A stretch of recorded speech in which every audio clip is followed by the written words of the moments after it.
Video अच्छी लगी हो तो वीडियो को लाइक करें और साथ ही हमारे चैनल को सब्सक्राइब भी। सीरियल गुम है किसी के प्यार में कि आज के एपिसोड में दिखाया जाता है जहाँ पे सभी ईशान को याद कर रही होती है। वही हरनी ताई उसके पास आके कहती है, सभी मैं जानती हूँ तेरा मन कहाँ लगा हुआ है, तू आज भी ईशान सर से प्यार करती, लेकिन तू इस बात को एक्सेप्ट क्यों नहीं करती, मुझे ये समझ नहीं आता। आखिर कब तक तू ये नफरत का खेल खेलती रहेगी। लेकिन सभी अपनी हरनी ताई की बात को इग्नोर करके सोने की एक्टिंग करती है। वहीं दूसरी ओर ईशान और अक्का साहिब उस दुकान के बाहर पहुंच जाते हैं जहाँ पे कि रीवा ने काफी ज्यादा ड्रिंक कर ली थी। और जब ईशान रीवा को लेने के लिए आता है तो रीवा वहां से जाने का नाम नहीं लेती। तब एक पियक्कड़ आदमी आता है और रीवा के साथ बदतमीजी करता है तो ईशान उसे मार देता है और वहीं पर साइड कर देता है। तब वो रीवा को उठा के कहता है कि रीवा मेरे साथ चलो, लेकिन रीवा साफ कह देती है ईशान से कि ईशान आज तुम मुझे अपने साथ ले जाओगे लेकिन कर फिर छोड़ दोगे। हमारी शादी है लेकिन तुम, मुझे पता है कि तुम अभी भी सभी से प्यार करते हो और हमारी शादी के दिन भी तुम मुझे मंडप में छोड़ दोगे। मैं तुम्हारे साथ कहीं नहीं जाना चाहती हूँ, मुझे यहीं पे रहना है, प्लीज मुझे पीने दो। लेकिन ईशान कहता है रीवा मैं तुम्हारा ईशान हूँ और मैं तुम्हें यहाँ से लेना है, मैं इस जगह पे तुम्हें नहीं छोड़ूंगा।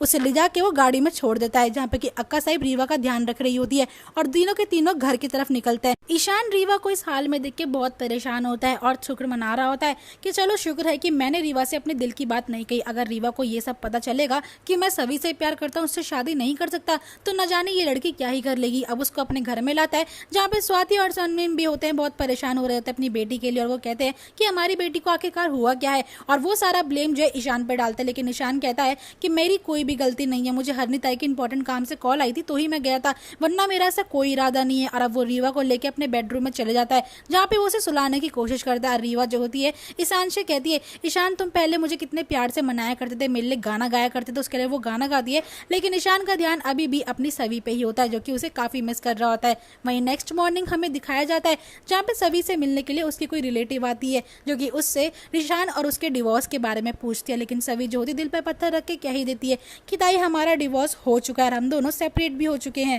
वहीं दूसरी ओर रीवा को भी अब होश आ चुका है जो कि ईशान के लिए उठती है और उस ईशान को देखती कि वो उसके लिए कॉफी ला रहा होता है। इसमें उसको थैंक यू बोलती और कहती है कि मुझे प्लीज सभी से इनसिक्योरिटीज होती तो ईशान तुम प्लीज उससे दूर रहना। रीवा से ईशान यहाँ पर ये वादा करता है कि तुम टेंशन मत लो रीवा, आज के बाद मैं सभी से बिल्कुल दूर रहूंगा, तुम्हें मेरी वजह से कोई भी किसी भी तरह की इनसिक्योरिटीज फील नहीं होगी। इतने में वकील साहब की कॉल आती है जो कि सभी से कुछ पेपर साइन कराने के लिए कहते हैं तो ईशान को कहते हैं सर आप चले जाइए। लेकिन ईशान जो है उस फोन को स्पीकर में रख के कह देता है कि सर मैं उस एड्रेस पे नहीं जा सकता, मैं आपको एड्रेस भेज दूंगा, आप खुद ही चले जाइए पेपर पे साइन कराने के। जिसके बाद रीवा खुश हो जाती है। अब दोस्तों दिखाया जाता है जहाँ पे सभी जो होती है अपनी चाय की शॉप पे चाय बना रही होती है। तभी जिस मासी से वो मिलने गई थी वो उसके पास आती है अपने लड़के का रिश्ता लेके और कहती है ये मेरा भतीजा है, सिविल इंजीनियर है और मैं चाहती हूँ उसकी वक्त से पहले मैं शादी करा दूं और इसलिए मेरे को तुझसे अच्छी लड़की कोई मिल ही नहीं सकती। इतने में ईशान का भेजा हुआ वकील भी वहाँ पे आ जाता है क्योंकि सभी से कुछ पेपर्स में साइन मंगवा रहा होता है। सभी जो होती है उन पेपर्स में साइन कर रही होती है। इतने में वो बताई बोलती है कि मैं चाहती हूँ कि मेरे भतीजे की बहू तू बने। लेकिन सभी जो होती है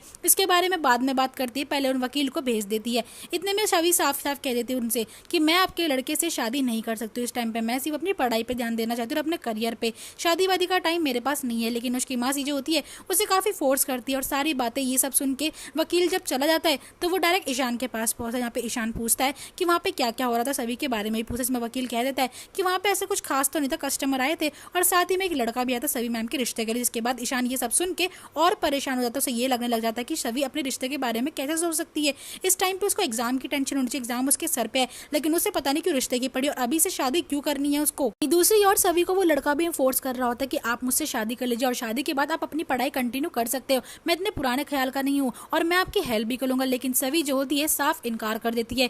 वहीं दूसरी ओर ईशान मन में सोचता है क्या मैं सभी से मिलने चले जाऊँ, नहीं तो वो शादी का गलत डिसीजन नहीं लेगी और अभी से लड़के देखने लग गई है वो। उस लड़की को तो शर्म भी नहीं आती। अब जैसे ही वो गेट खोलने के लिए जाता है तभी उसे रीवा से किया हुआ वादा याद आता है, लेकिन वो सोचता है कि मुझे फिर भी एक बार सभी से मिलना ही चाहिए। इतने में वो लड़का जो कि सभी को देखने आया हुआ होता है वो उससे काफी फोर्स करते हुए कहता है कि आप प्लीज हाँ कर दिए। लेकिन सभी और हरनी दोनों ही मिलकर साफ मना करती है और वो मासी जो होती है उनको सुनाते हुए जाती है कि तुमने बहुत अच्छा रिश्ता ठुकराया है सभी, बाद में जाकर तुम्हें पछतावा ना हो, और वहां से अपने लड़के को लेकर चली जाती है। तभी दोस्तों सभी की दुकान पे एंट्री होती है भंवर की और जहाँ पे की भंवर जो होता है वो सभी से कुछ पेपर सिग्नेचर करवाने के लिए आया होता है बेल से रिलेटेड। इतने में सभी कहती है सर आपने तकलीफ क्यों करी। इतने भंवर कहता है कि मैं यहाँ पे आप पे लाइन मारने या आप लोगों के साथ टाइम बिताने नहीं आया हूँ सभी जी। अगर आप मुझे गलत समझे तो मैं आपको पहले ही क्लियर कर दूँ, मुझे सिर्फ कुछ पेपर्स पे साइन कराना था, वरना आपको पुलिस स्टेशन आना पड़ता। मुझे लगा कि आपको कहीं कष्ट ना हो, लेकिन सभी बोलती कि मैं आपके बारे में कुछ गलत नहीं सोचती हूँ सर। अगर आपको पेपर साइन करवाने थे तो आप मुझे पुलिस स्टेशन बुला सकते थे, मैं एकदम ओके थी।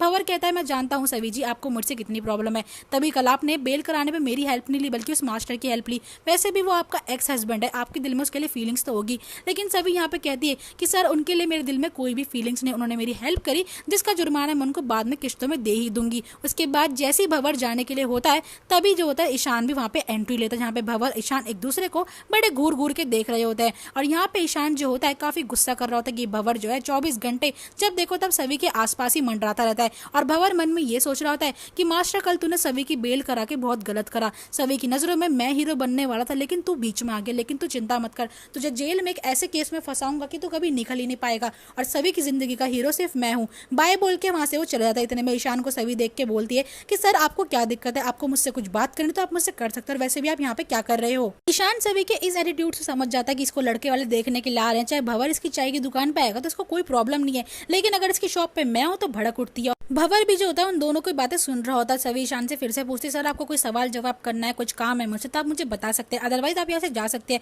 मेरे कस्टमर आ रहे हैं, मुझे और भी काम करना है। लेकिन ईशान कहते हैं कि मुझे तुमसे 2 मिनट बात करने, तभी इतने में 2 कस्टमर आते हैं जो कि सभी से चाय की डिमांड करते हैं, लेकिन सभी उन्हें चाय देने जाती है तो ईशान मना कर देता है और कहता है कि तुम लोग यहाँ से निकल जाओ वरना मैं तकलीफ करूंगा। इतने वो कस्टमर वहां चला जाता है, सभी को गुस्सा आता है, कहती है कि सर आप ये क्या कर रहे हैं, मेरे कस्टमर मेरे भगवान के समान होता है, तो आपको मुझे बात करनी है तो आप बाद में भी कर सकते हो, मेरे पास टाइम नहीं है, मुझे अपने कस्टमर्स को देखना है, मैं उन्हें ऐसे नहीं भगाती हूँ। भंवर जो होता है इन सब कुछ चीजों को देख के बहुत जेलस फील कर रहा होता है। इतने में सभी कहती है कि ईशान सर आपको क्या बात करनी है, मुझे सीधा सीधा बोलोगे, यहाँ पे बकवास करते रहोगे। ईशान कहता है कि मुझे तुमसे बात करनी थी इसलिए मैं, और हरनी को कह देता है कि हरनी ताई आज जितना भी पोहा या चाय बनी है वो आप मेरे स्टाफ को खिला दीजिए, उतने में सारी पेमेंट मैं आपको कर दूंगा।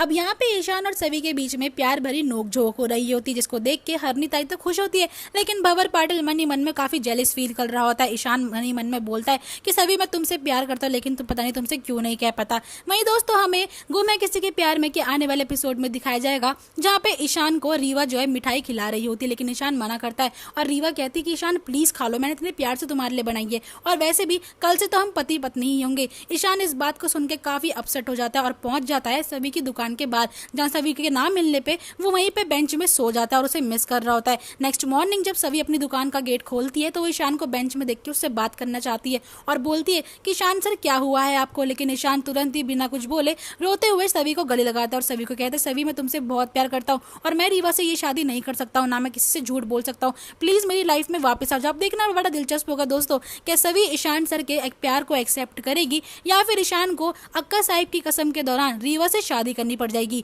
होप आपको ये वीडियो अच्छी लगी होगी। वीडियो पसंद आई हो तो वीडियो को लाइक करे, कमेंट करे, शेयर करे और हमारे चैनल को सब्सक्राइब करना बिल्कुल भी ना भूले ऐसी मोर वीडियोस के लिए।